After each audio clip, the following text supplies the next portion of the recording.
Hi friends, అందరూ భారతీయుడు మూవీకి నిన్న చూడడం జరిగింది. యాక్చువల్లీ సినిమా కాన్సెప్ట్ కానీ అంతకుముందు వచ్చిన భారతీయుడు 1996లో రిలీజ్ అయింది. దానికి దీనికి ఎటువంటి సంబంధం లేకుండా శంకర్ గారు ఆయన డైరెక్షన్ కాకుండా కో డైరెక్టర్లు అసిస్టెంట్ డైరెక్టర్లతో డైరెక్షన్ చేయించినట్టు అనిపించింది.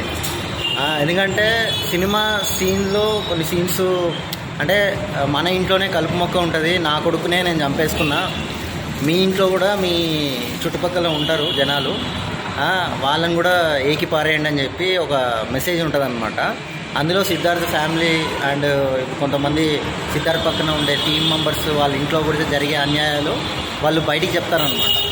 ఆ బయటికి చెప్పడం వల్ల ఏంటంటే కమల్ హాసన్ గారు చేసిన బిగ్ మిస్టేక్ ఏంటంటే దాంట్లో ఆ క్యారెక్టర్ ప్రకారంగా వాళ్ళని అంటే కమల్ హాసన్ గారు అంత పెద్ద అంటే ఆలోచన తీరు ఉన్న వ్యక్తి కాబట్టి, భారతీయుడు కాబట్టి ఇప్పుడున్న జనరేషన్లో ఎవరు అంత దేశం గురించి ఆలోచించే మనుషులు లేరు.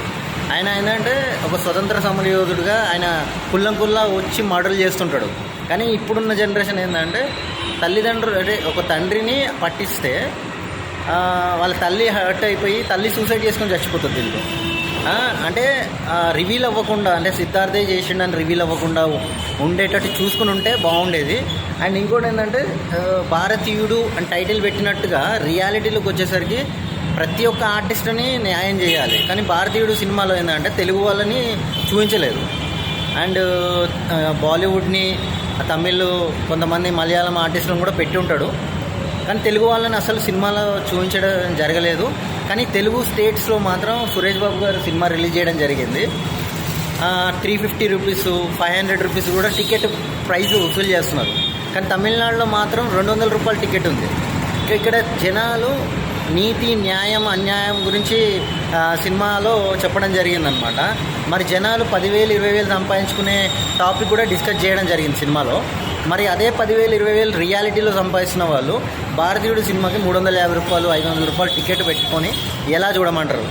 ఇది శంకర్ గారికి అండ్ లైకా ప్రొడక్షన్ వాళ్ళకి అండ్ సురేష్ బాబు డిస్ట్రిబ్యూటర్కి నేను అడుగుతున్న క్వశ్చన్ ఇది. ఎందుకంటే ప్రతి పేదోళ్ళు అన్ని సినిమాలను ఎంకరేజ్ చేస్తున్నారు. ఇప్పుడు కల్కి సినిమాకి టికెట్ల రేట్లు పెంచుకున్నారు. ఇప్పుడు మళ్ళీ నెక్స్ట్ పుష్ప అంటారు, దేవరా అంటారు, గేమ్ చేంజర్ అంటారు.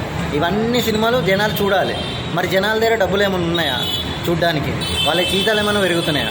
ప్రభుత్వాలు మీరు అంటే టికెట్ల రేట్లు పెంచుకోవడానికి ఎలా పర్మిషన్ ఇస్తారు ఒక డబ్బింగ్ సినిమాకి?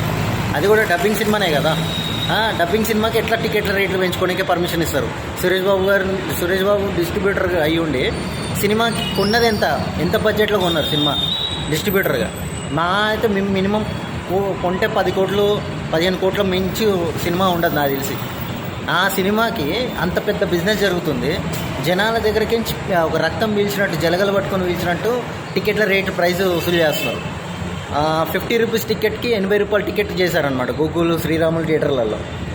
అంటే జనాలు సినిమా చూడాలా వద్దా అనేది ఒకటే క్వశ్చన్. ఇది యాజ్ ఎ ఇండియన్గా అడుగుతున్నా. ఇండియన్ సినిమా చూసారు కదా, ఇండియన్గా అడుగుతున్నా. ఫ్రెండ్స్, నా సినిమా జాతి యూట్యూబ్ ఛానల్ని సబ్స్క్రైబ్ చేయండి.